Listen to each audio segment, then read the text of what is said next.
So perhaps we should just get started, Adrian. Yeah, sure. So give us some time to, yeah. So for those of you on the call at the moment, thanks for joining. So my name is Adrian. I'm the development manager at eTool. Joined today by Henrique. He's one of our lifecycle design coaches. He's going to be going through today how to obviously use eToolLCD to adhere to the comply to the London Plan policy. It's going to be quite a relaxed sort of webinar, so if you have any questions that you want to ask, if you just put them in the questions and chat boxes obviously on the screen, and obviously I'll read those out, obviously, and Henrique can obviously jump in to answer those questions. Or if you've got you want to wait to the end, obviously you just fire some questions at the end and we can go through them at the same time as well. But yeah, as I mentioned before, looking at the London Plan policy today, the upcoming London Plan policy, out to consultation at the moment, but obviously soon to be coming in. In fact, we're getting inquiries now on particular projects. So Henrique will go through topics including London Plan requirements, carbon reduction targets, early stage target setting, and such things like planning improvement strategies as well. We're not going to go through and kill you by death by PowerPoint. We're just going to jump straight in. We've got quite a bit to cover. So without further ado, Henrique. Thanks, Adrian. Thanks to everyone joining today. Yes, as Adrian said, we're going to go through on the public websites and eTool support site. So all the information is available to the public. We will share the links, and we're also recording this session. So it's going to be available on our YouTube channel and sent out to all the registrants. Okay, so this is very exciting. We're really happy with the progress of LCA in the whole construction industry. That's what we live for at eTool. That's what we do. We're business focused on lifecycle design, software providers, as well as consultants. So we really, yeah, we're looking forward to this policy kicking in, and we start achieving greater carbon reductions. We all know the climate emergency. We're all passionate about this. We all work on this space. So the intent with the webinar is go through the requirements. So the website, the whole Lifecycle Carbon Guidance website, has published recently the latest draft for consultation. So I use this as a basis for preparation of the webinar.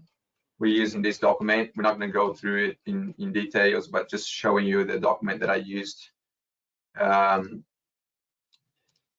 The guidance also refers to the RICS guidance, which we'll go through as well, which we use it as a reference, and a few other content from the eTool support side and also the eTool software.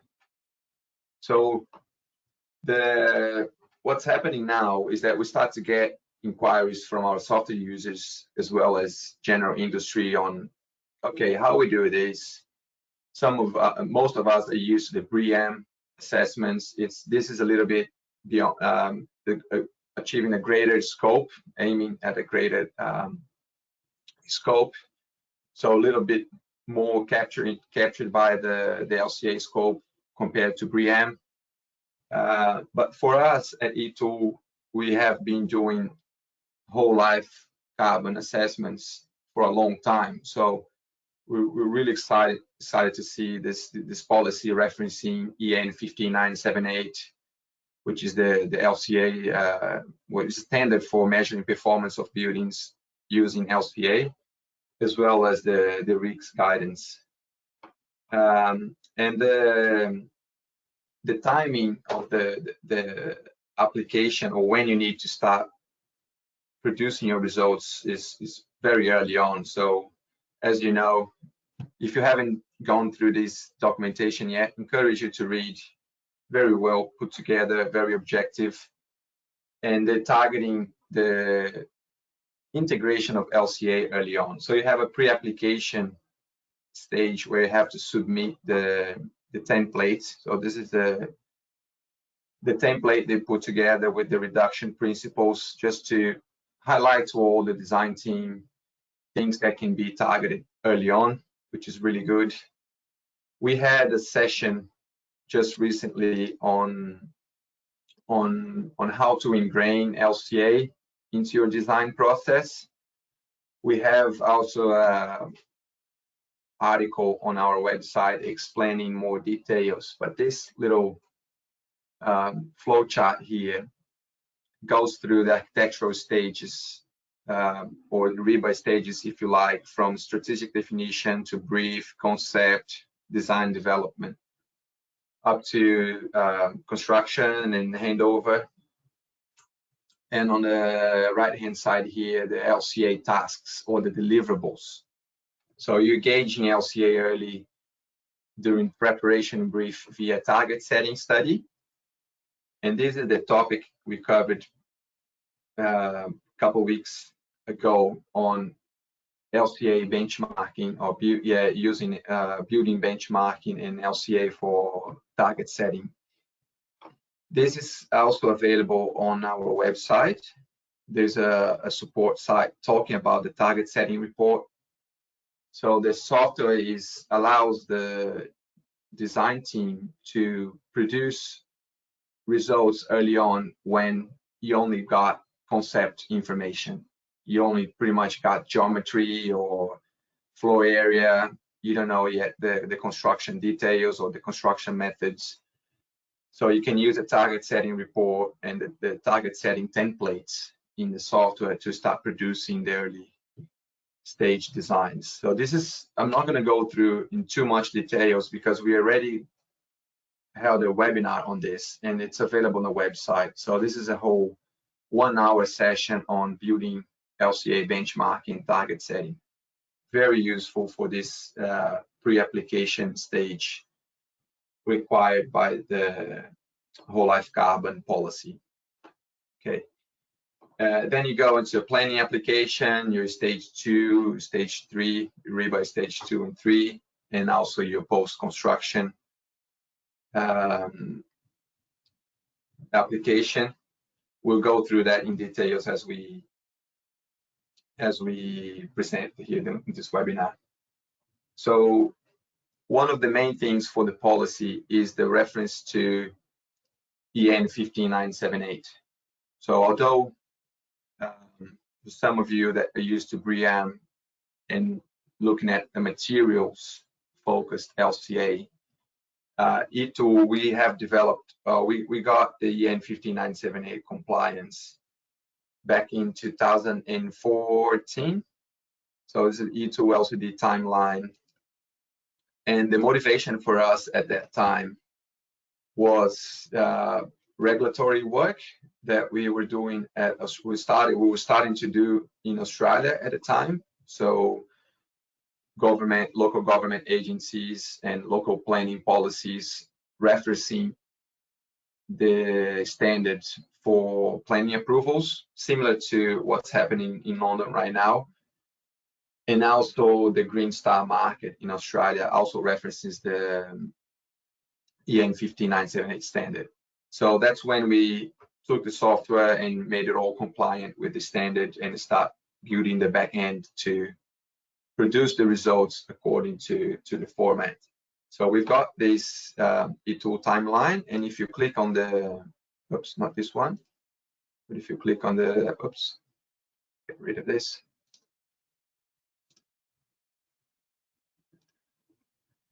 If you click on this EN 15978 alignment here, it's going to take you to the full article that explains about the EN 15978 alignment and how we got tested and the background history and how it works here as well. So if you've got questions related to the standard, this support or this article here is very useful. The other thing that the policy refers to is the RICS guidance we're all aware of now, and it's also on the support side. So what we did with the RICS guidance is we looked through it in details. So we went through all the requirements or the guidance, if you like, and then we cross-checked against eToolLCD functionality. So we look at the section, the requirement, and then we said it was compliant or not by eToolLCD, and then some notes and comments here. So this whole document here talks about the compliance or the alignment between eToolLCD and the RIGS guidance, and you also have a link here to the document itself, to the original document, which is this one. So again, the software is very well aligned. There's two exceptions we're going to go through that are yet to be implemented in the software. One is related to the biogenic carbon.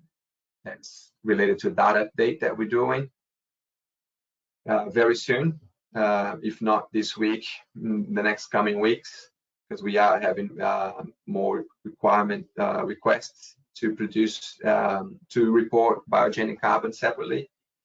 The other one is the decarbonisation of materials. So the knock-on effect that you have on your materials manufacturing when you decarbonize your electricity grid. So that's a little bit more complex, and it's going to be part of our response to the consultation as well. But we're going to go. I'm going to present a little bit on this just a bit down the line of the webinar schedule. Okay, so for those who already have an account with the software, you're familiarized with the interface. For those who don't have yet, I encourage you to just create an account at eToolLCD.com and then navigate to the library where you've got benchmark projects. So we're going to go through the presentation today using the Office example. And compare or demonstrate how it aligns with the requirements for the policy.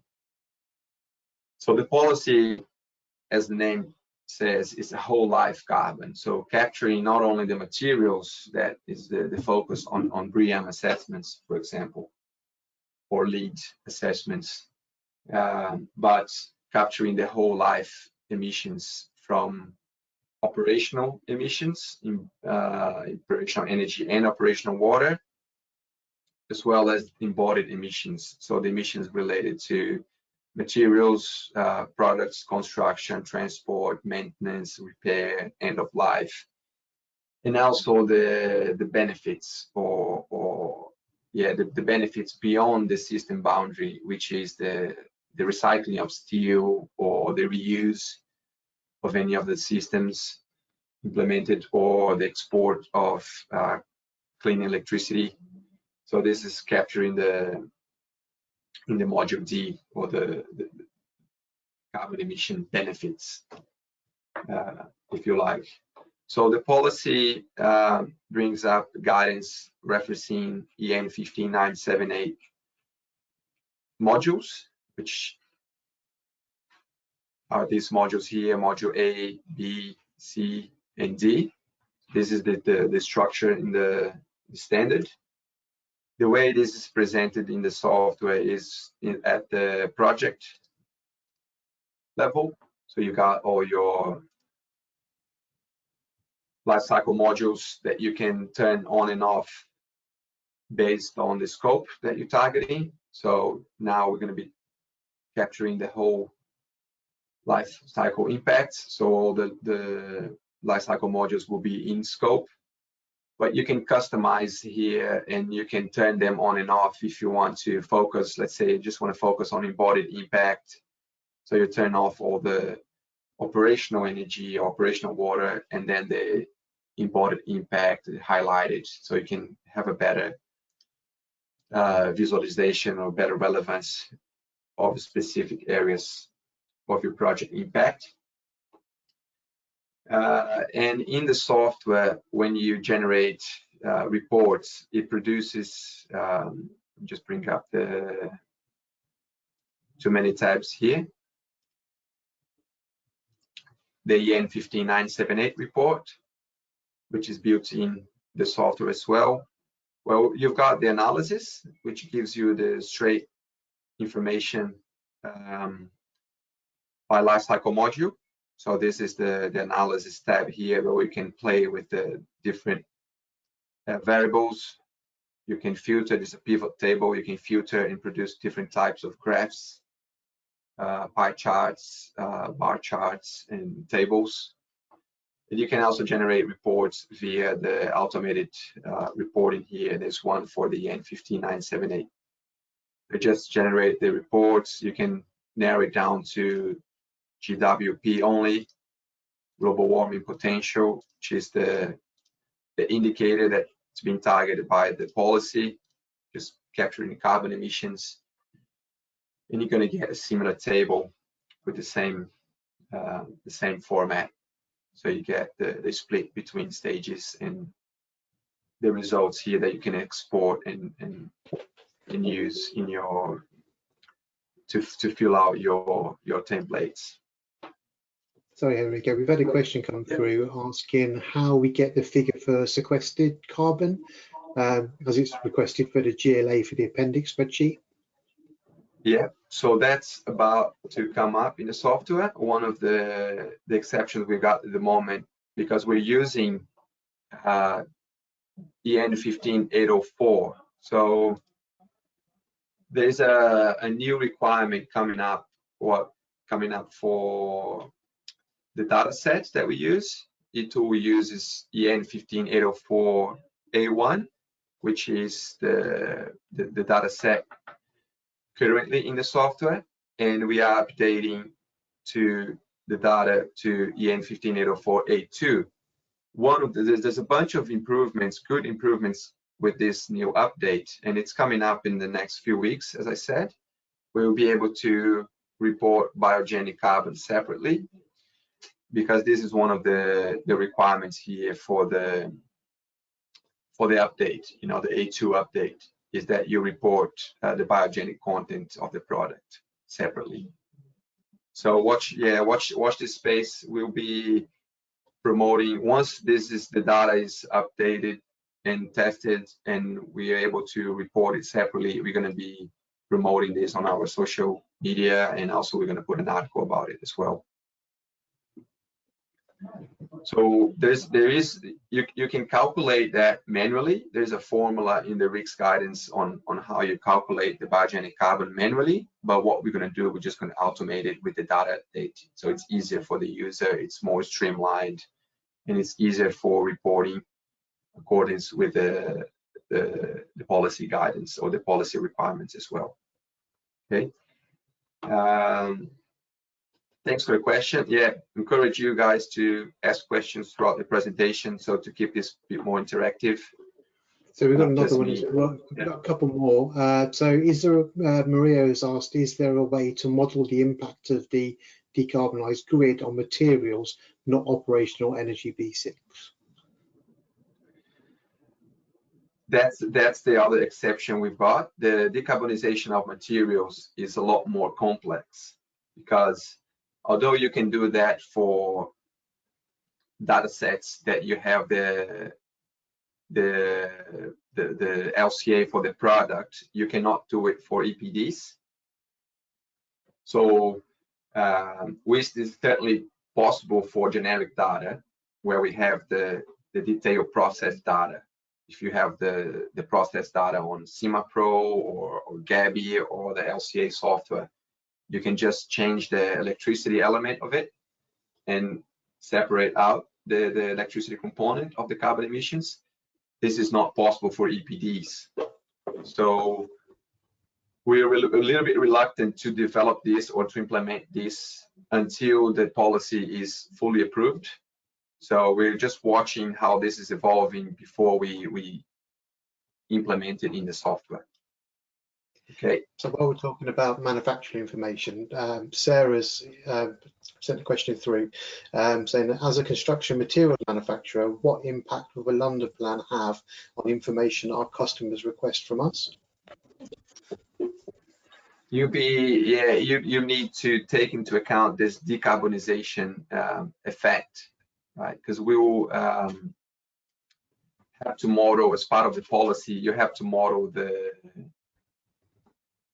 decarbonization of the operational impacts for your energy use, as well as the knock-on effect on your material manufacturing. So you need to start thinking of how that affects on your product. But this is more to do with the replacement impact, right? So as of today, it's just understanding how the current manufacturing process is affected by the grid decarbonization.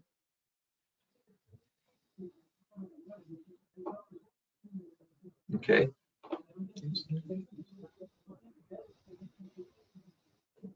So while we're talking about products and EPDs, the guidance or the policy goes through each module in details, and the requirements of the data. So at eTool, we use this example here. For this project here, for example, is using the Australasian data set, which is provided by Lifecycle Strategies. It's an eco-event data set, regionalized with the processes, the LCI processes regionalized for different regions. So we've got the UK, we've got North America, Australasian. So we're using the EN 15804 data set, but you can also add EPDs. So if you've got specific products that you like to integrate with your assessment, you can use EPDs. We've got a list of EPDs already available in the library, and you can also add new EPDs. Okay, so this is also part of the integration at the product stage at the module A. When you're looking at specific variables for the product, for example, material recycled content or transportation mode or distance, then you go into the specific details of an element in eToolLCD. So for example, using this one here, the concrete, you got different types of materials, but you then assign transportation impact, which is the module A4. You can assign different modes, and you can also assign different distances. Okay. Another variable at a product level is recycled content. So let me just bring up a steel product here. So different materials will have different variables. For steel, for example, you have the recycled content, and you also have which is impacting the A1 or A1 to A3 impact, the manufacturing, and you also have the recycling rate, which is the end of life impact, as well as the disposal and recovery method. So these are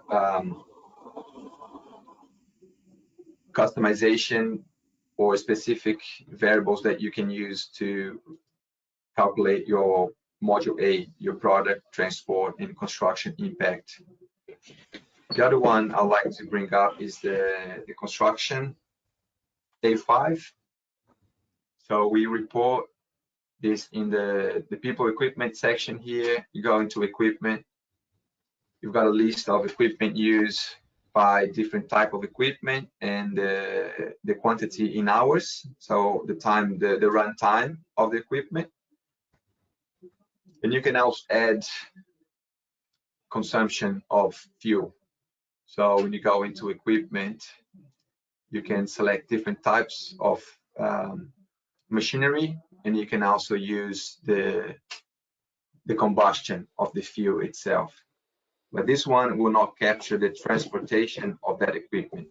So when we calculate the impact here for the equipment use, it's taking into account the transportation of that equipment to site, as well as the runtime.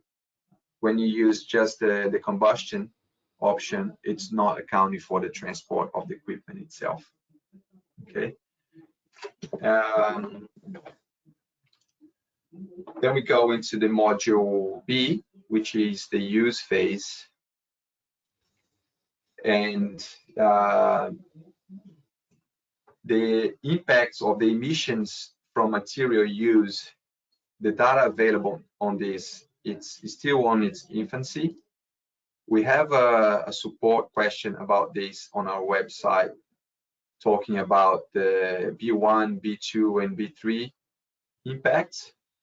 So as I said, B1 refers to the material use. So one of the examples we've got in the software is carbonation of concrete. Concrete will capture CO2 in its surface throughout time. Let me see if this data here will have the option, this data set here, because this was implemented on an earlier version.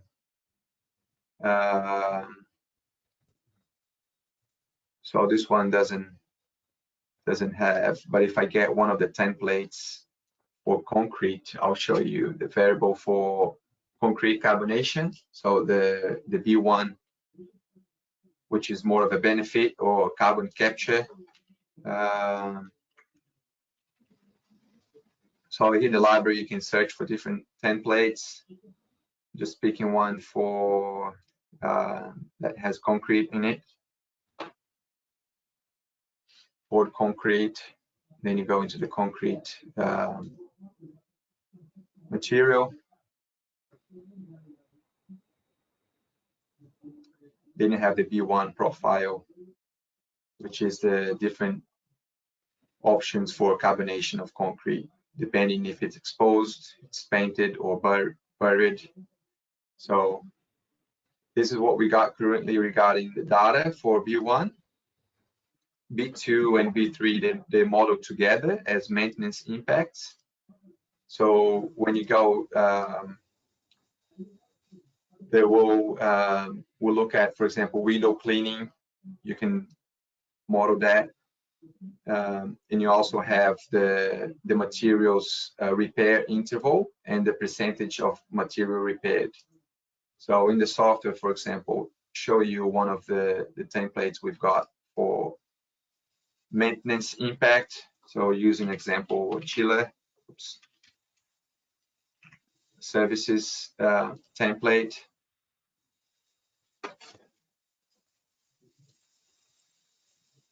Oops. Because I'm on the EPD, of course, it's not going to come up. Need to go to the templates list here.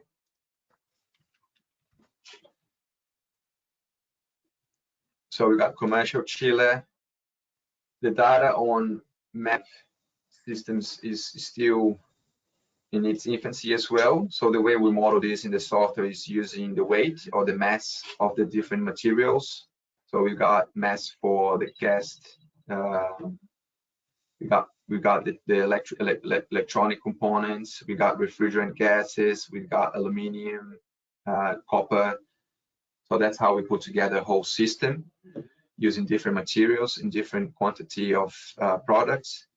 So you see this product life. So this will capture recurring impacts because, for example, leakage of refrigerant gas will occur every year.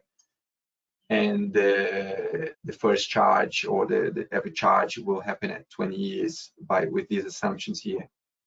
So with the maintenance impacts from materials, you have the option to define the maintenance or repair interval. So in years, how many years, and you also define the maintenance quantity, how the percentage of the material quantity that's going to be replaced every year. So as a maintenance for the refrigerant gas, for example. Okay, this can be applied to painting or other materials that you get repair or replacements as well to capture the maintenance impacts. So we've got a couple more questions, Henrique. I don't know if you want to jump in now. Yeah, go for it. Yeah. I think this might be how the project's actually been set up, but Adrian has asked, in the UK, should we be using the UK data sets? The example project on screen is in London, but it's using the Australasian data sets. Is that correct? Yes, that's correct. This is the generic office example. So this is one of our benchmark buildings that represents OECD International Office benchmark. That's why we're using the Australasian data set just as a reference. You definitely need to use the UK data set. So when you go into the support site here at eTool and you search for data set or source, you get what data set eToolLCD uses, and the recommended data set for London Plan Policy is the regionalized data set for the UK. So using the it's the eco-event processes, lifecycle inventory processes, regionalized for the UK. So using the UK grid, energy mix, and transportation, it's also adjusted. So there's a whole regionalization methodology also in the support site that you can look at. Okay. And the second question we've got as well is regards to construction equipment. So Emily's asking, are all types of construction equipment available in the data set? And is there a recommended data source for knowing what equipment is needed and for how long? Sorry, if there's a specific plant, like a data set for plant, for machinery or equipment in the data set. So if I understood the question correctly, when you go, with eTool, you've got the template system. So with the template system, you have a bunch of different elements together representing a construction component. So if I add here, for example, a slab, the advantage of this is that you can use these templates early on without knowing too much details about the machinery runtime or the type of concrete they're using. So I'll show you, for example, in regards to a concrete pump. When you go into this template for a concrete slab, you've got what's all zero here. Oops. You get this one is, I don't know why it's all zeroed. Let me just get another one. It uses concrete as well.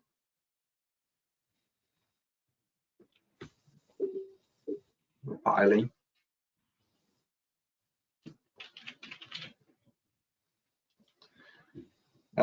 Concrete pile, yeah. So this is a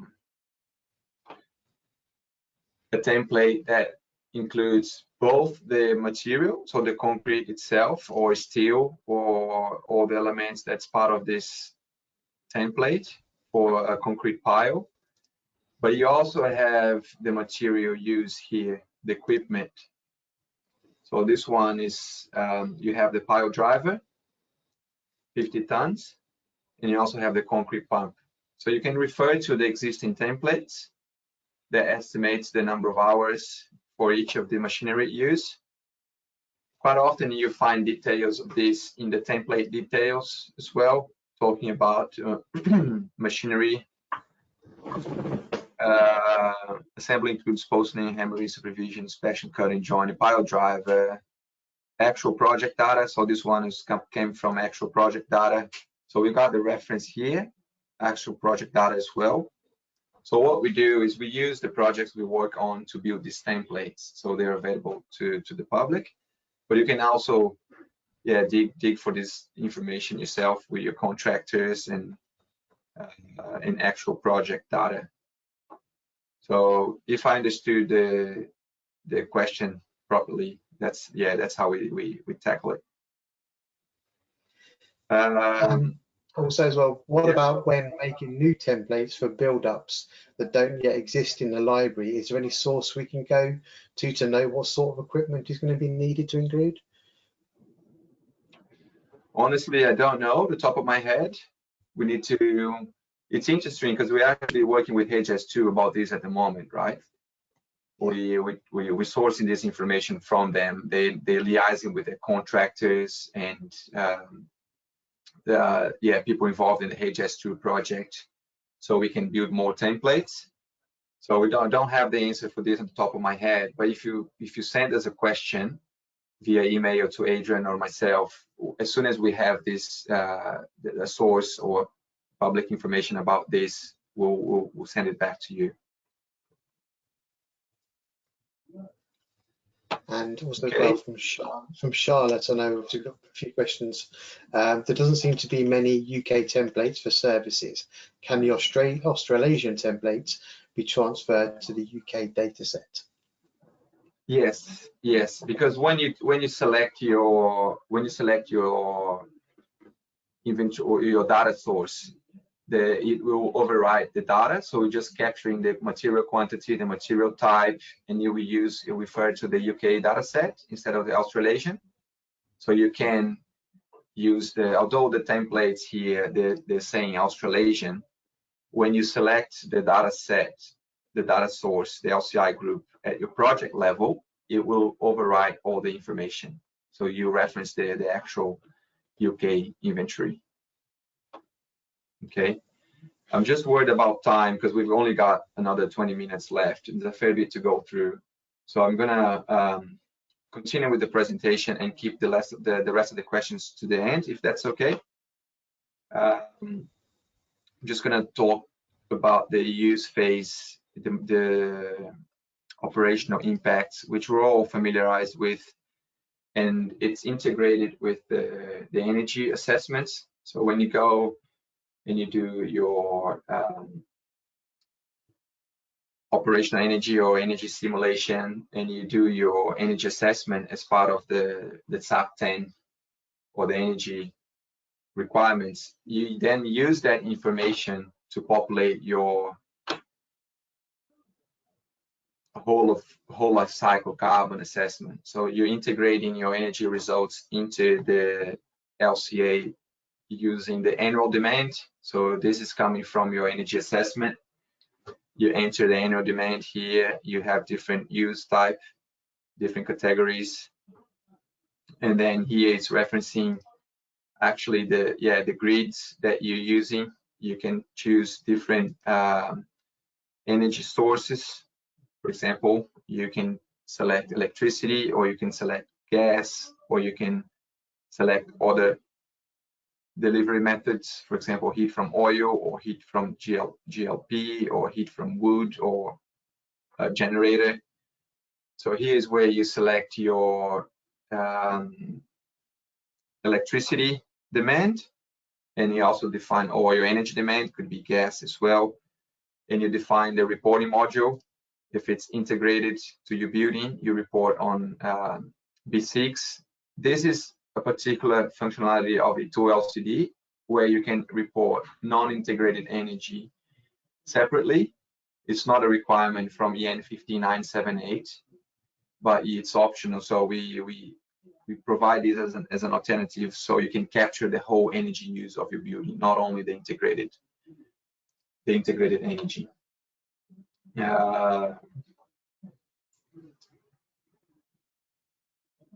Okay, so I think you're more familiarized with this because energy emissions from energy, it's more common. Now we're tackling the embodied impact as well. So this is just integrating the whole energy into your whole life assessment. The next one is end of life, and I'll show you some of the variables that you can choose in eToolLCD to customize end of life impacts. I touched on this earlier, but I'll bring up again, talking about different disposal methods. Different materials will have different variables, as I said.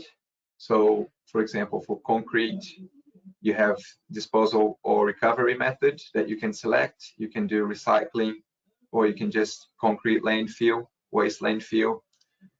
If you choose, for example, steel, there will be different steel landfill. You can also choose different recycling rate depending on your local average, and also you can define transportation impact, so the end of life disposal and also the end of life for closed loop recycling. So these are variables that you can customize to represent your end of life impacts. The module D, which is the benefits and loads beyond the system boundary, is reported separately in eTool. So eToolLCD has an advantage because we already have this data in the back end. We report module D separately, which is one of the requirements from the policy. We have this separated module D elements here, but we also reported an aggregated result, as I showed in the report, the EN 50978 report table. Just bring it up again.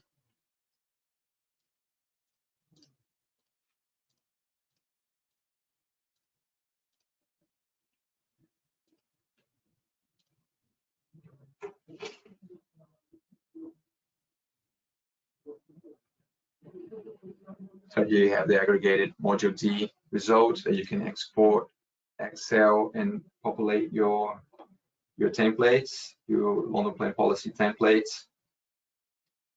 The other interesting aspect about circularity and the circularity of materials is the materials efficiency metric. I think I've got this somewhere here. Yep. So the materials efficiency metric is calculating the circularity of the material. And the way we have implemented this in the software is the metric is calculated with this formula here, and it takes into account the amount of virgin material and the mass of recycled material. So in the policy requirements, you have to report the mass of recycled content of your materials, and also the mass of reused materials in your materials, right? So the way we've done this in the software is we added as an indicator. So you have different indicators. We added the data as indicators. So you can choose to report on the specific indicators in the software. When you're choosing the specific indicators, you're running, for example, an LCA report. You're just capturing the circularity, the material circularity indicators, if you like, and then you can extract the specific information for different materials. So there's a whole support article on this materials efficiency metric. And here's an example of how it's calculated for one of our projects, for example. So we calculate the tons of the amount of material, and then it takes into account the circularity, or the amount of recycled content, or the amount of reused content in the product. So this will also assist the users to capture the data for the template. When you look at the template for the London Plan Policy, there's one section specific, and it's also one statement, the circular economy statement, which we're not covering in this webinar in much details, but it references this table here, which is the material quantity and end-of-life scenarios. You extract this information from the software, different materials for different stages of your product, different life cycle stages here. And you also report on the estimated reusable materials and the estimated recyclable materials. So that's where you get that information from the software. It's reported as an impact indicator.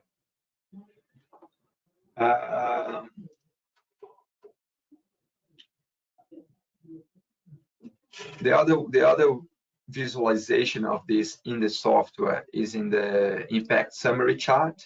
So if you go back to your benchmark, let me just go back to the benchmark model here. And here in the impact summary, the product we use is reported separately. So you see there's a benefit here, a negative figure for the benefit of product reuse. So it's still recycling, for example, will be calculated as a product reuse benefit here. Okay.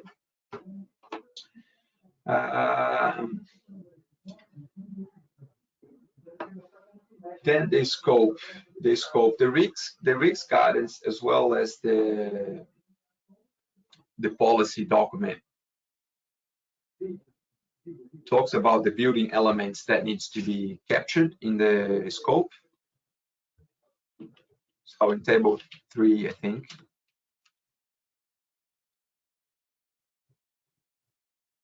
Yeah, so we have a list of all different elements grouped by the element group and the element itself. And this is in eToolLCD templates. So when you go into a template, for example, let's just pick one here. These are all whole building, concrete block, wall. Then you specify the category of your template. So this is it here. If it's facilitating work, superstructure, and all that. And you also define the element details on the construction level. Just go back to the benchmark here. The structure level, you have the construction scope. But this is a good guidance to make sure everything has been filled out, that you got all your elements, your building elements for your whole scope.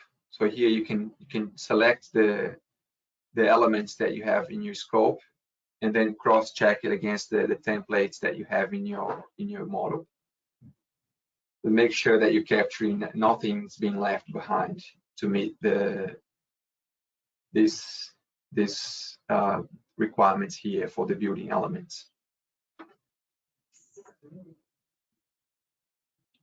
And again, there's one template, or there's one article in the support side for the template categories, which is related to this.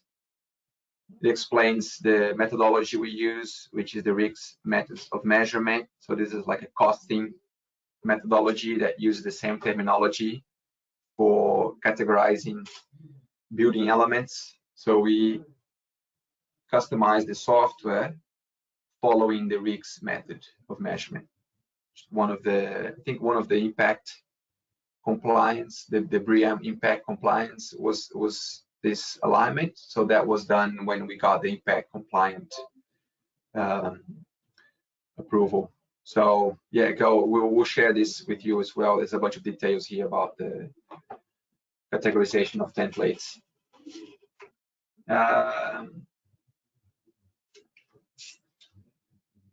We already talked about the data set, the compliance with the data quality, where I referenced the data sets used by software, eToolLCD. We also talked about the biogenic carbon that's coming up very soon. So it's part of the schedule here that I have for the webinar. And the green decarbonization. So green decarbonization, you have to do two scenarios, right? When you're filling out your planning application or your post-planning a post-construction submission, you have to create two scenarios. You do the first assessment with the current status of the electricity grid, and you do a decarbonization scenario. So the software is ready for this. You can do this by selecting the grid, the specific grid that you that is required. We have the grids here in the library. So go back to the software. You go to the library and you get different grids. One example here is a grid that we put together for HS2, which is, I think it's called tag. Yeah, so this is a future grid, that the custom grid looking at the government prediction for decarbonization, and we're about to load. We're completing a few new grids to be in accordance with the SAP10 emission factors, and also the future grid in each scenario, the steady progression.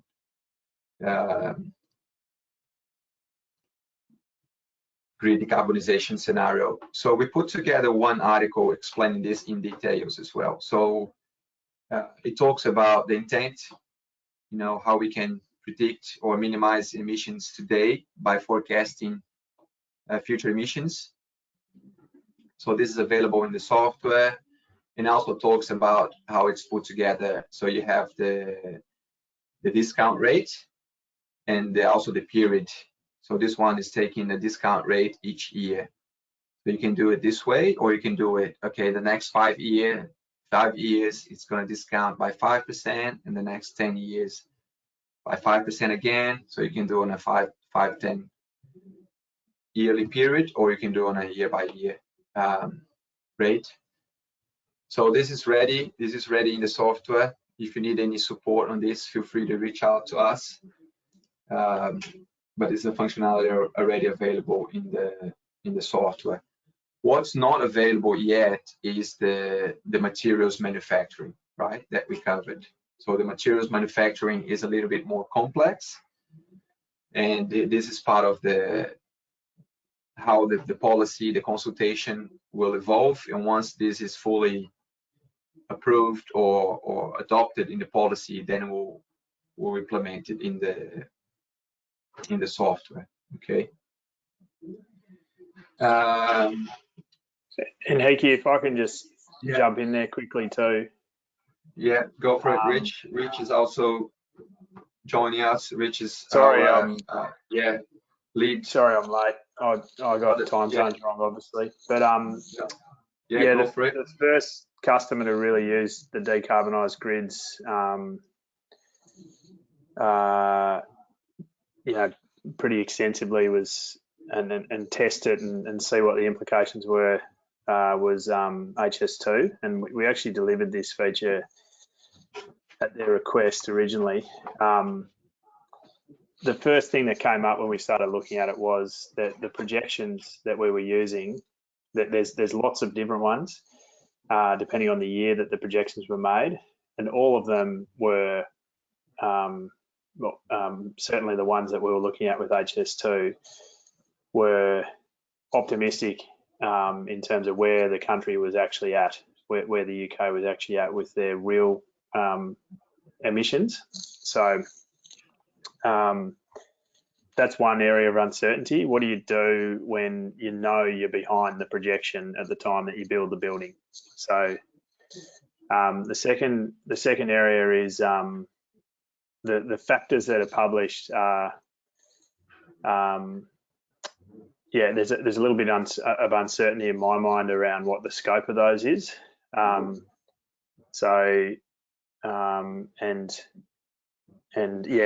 trying to predict life cycle emissions, so that's right from the sort of the production of the fuels that go into the power plants if it's fossil fuels, etc., and then right through the supply chain And Kyoto, reporting to Kyoto, which is the reason for most of the publication of national carbon accounting figures, they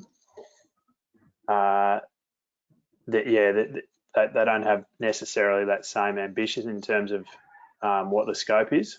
So what they're trying to do is report their country's emissions when they put the Kyoto protocols and the emissions factors together. So that's the other thing we just need to get our heads around is just get certainty on what the scopes are for those different sources of data, so we can communicate that effectively in the reports, and also understand what happens when we're asked to use a projection that's clearly not panning out when you look at where we're at. So I think the projections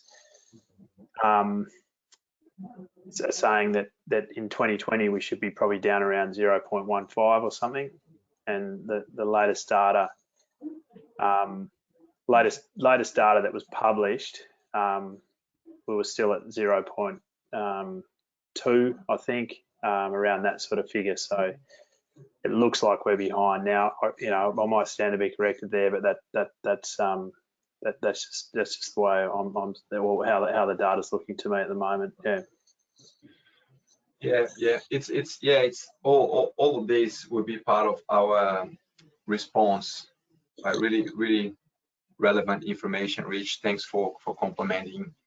We'll, as part of the consultation response, which is open now, we'll provide those details back to the group that's developing the policy, so we can account for those uncertainties and look at the actual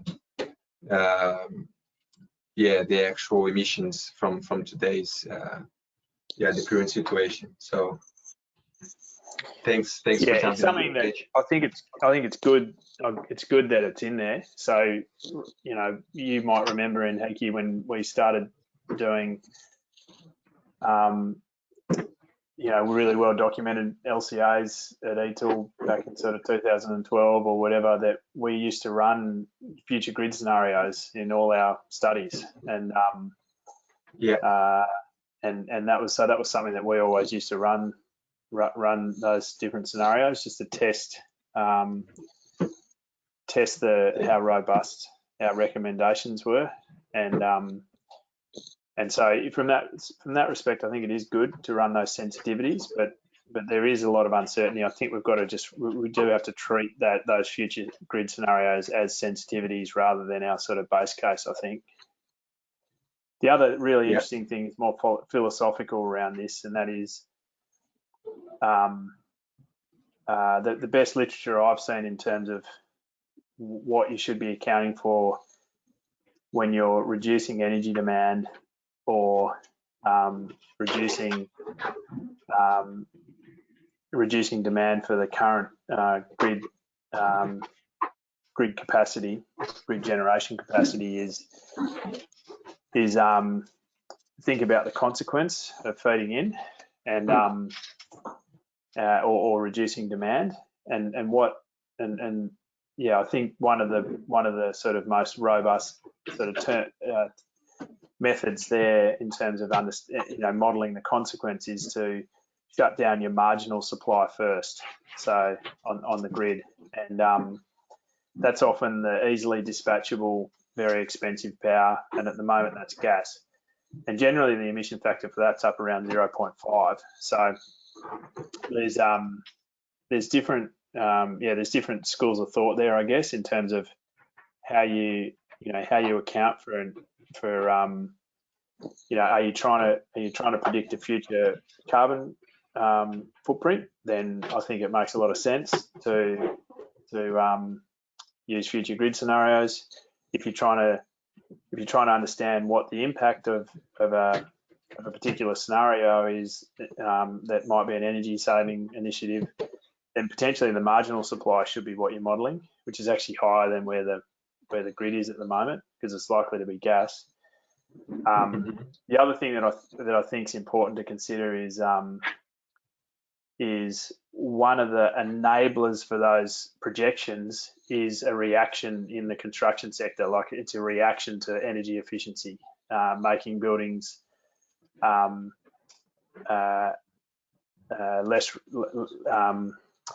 less reliant on energy, particularly during peak times, etc. So if the construction sector stops reacting because we're using future grid scenarios, then we're actually going to make it more difficult to hit those future grid scenarios.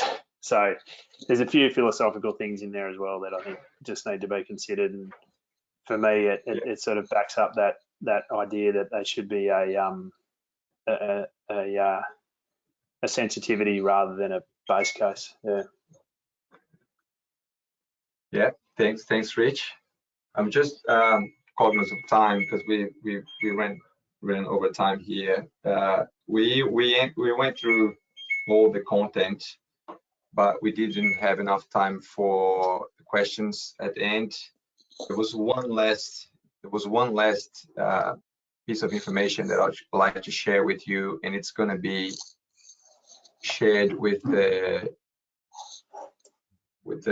group, the registrations email that goes out after this, is the recommendations, which is a unique feature from the software as well to help you automatically quantify and understand the relevance of each improvement strategy. So there's one post about this, a guide to recommendations, because this is also part of the requirement. You have to describe the key actions to reduce whole life cycle carbon, and you also have to quantify the savings. So the software does that automatically with the recommendations recording, right? So make sure you're using this when you're modeling your improvement strategies, because it's really useful to produce those results on a more streamlined fashion. So apologies for going over time a little bit, but we went through a lot of stuff today, a lot of good content. We're happy to stick around for another 5-10 minutes to answer the questions. So for those that needs to go, thanks again for joining.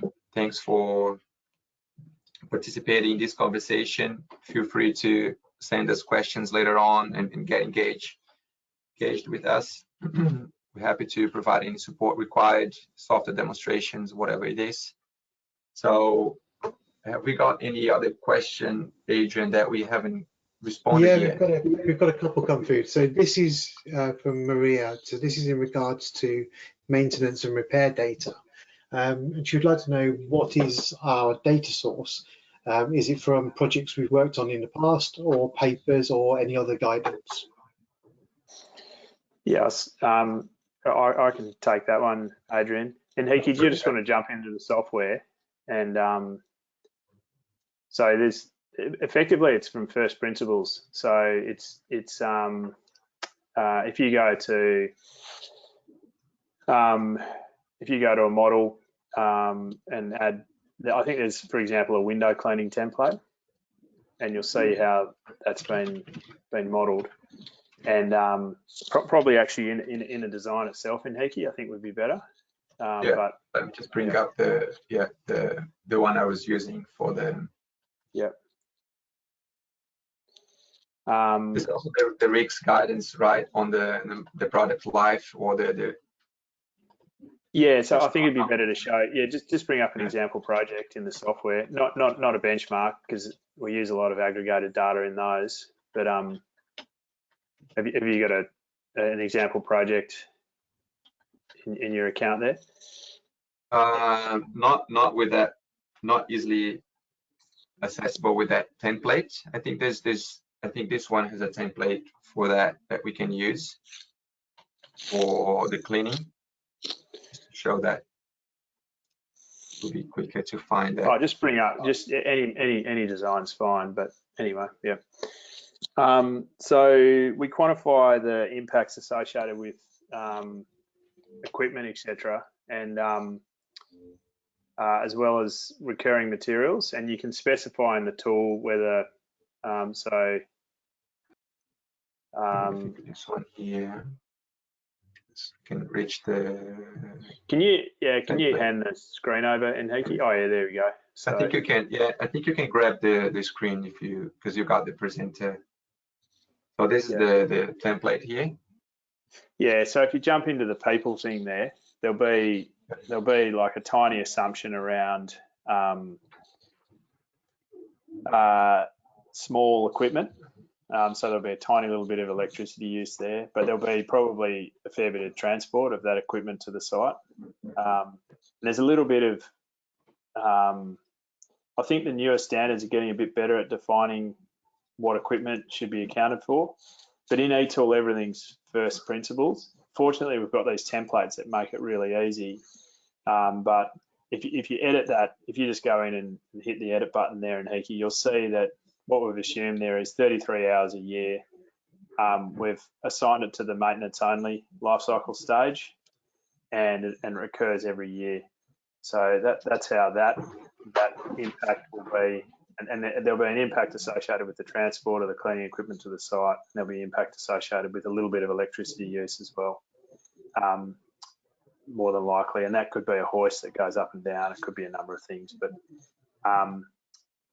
so now quite often that little red tab that you see, little bookmark, that should, if that's green, there'll be a reference. So there's no reference for this one, but quite often there'll be a reference where we've actually done some research and found something in terms of what the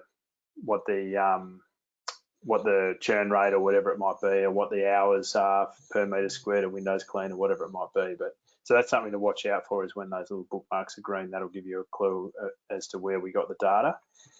The other maintenance and repair impact that'll be quantified in eTool relates to the materials used in the building.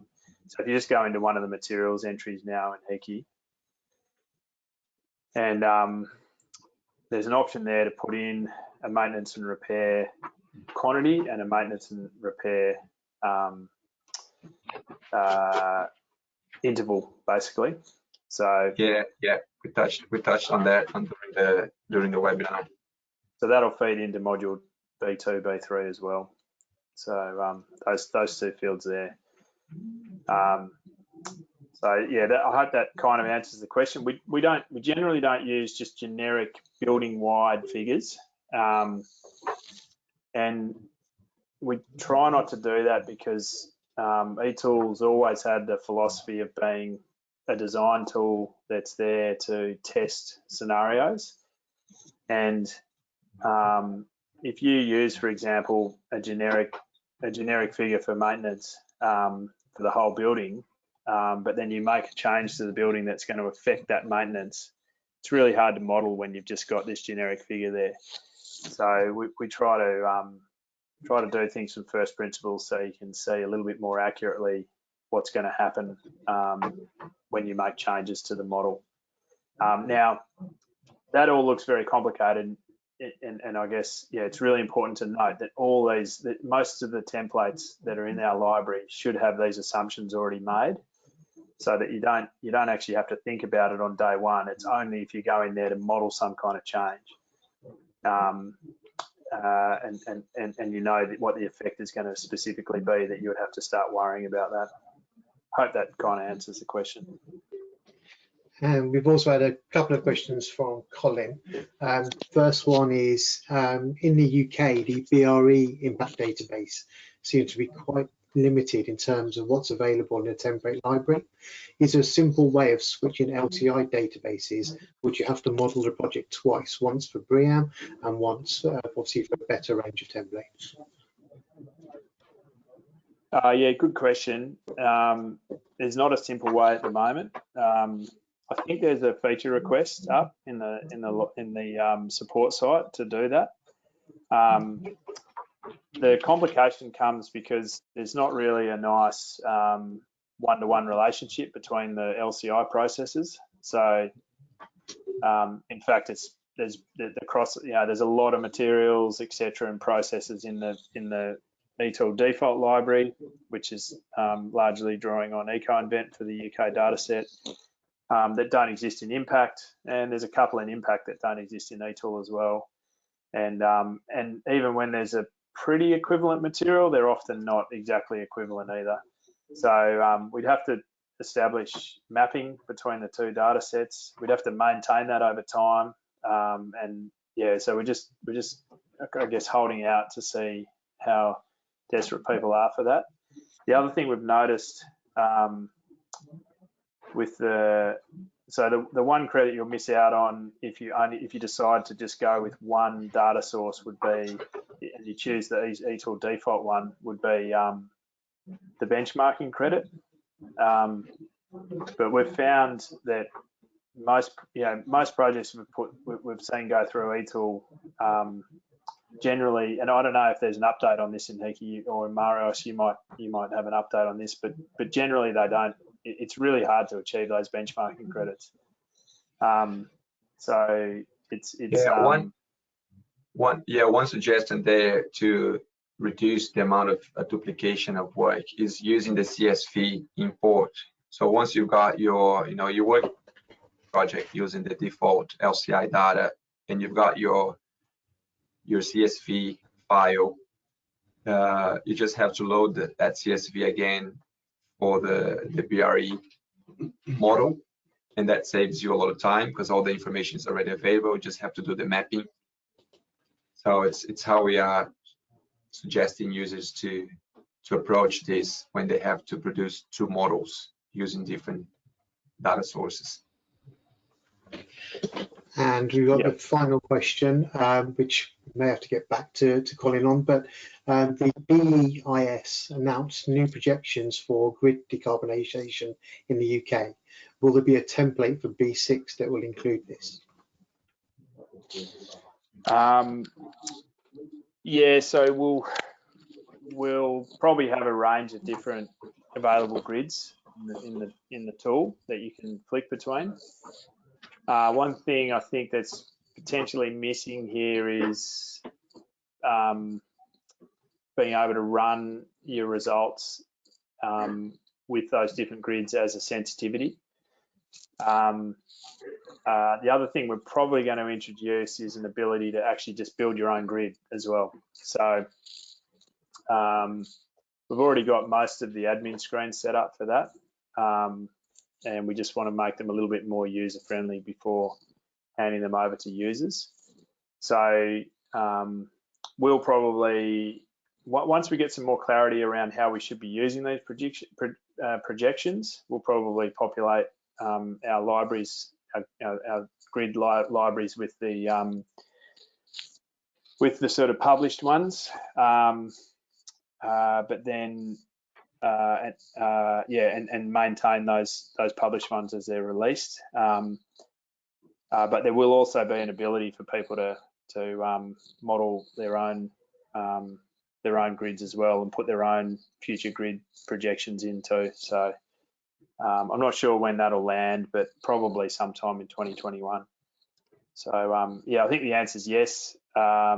We just need a little bit more certainty, I think, about how these future grids should actually be applied. Yeah.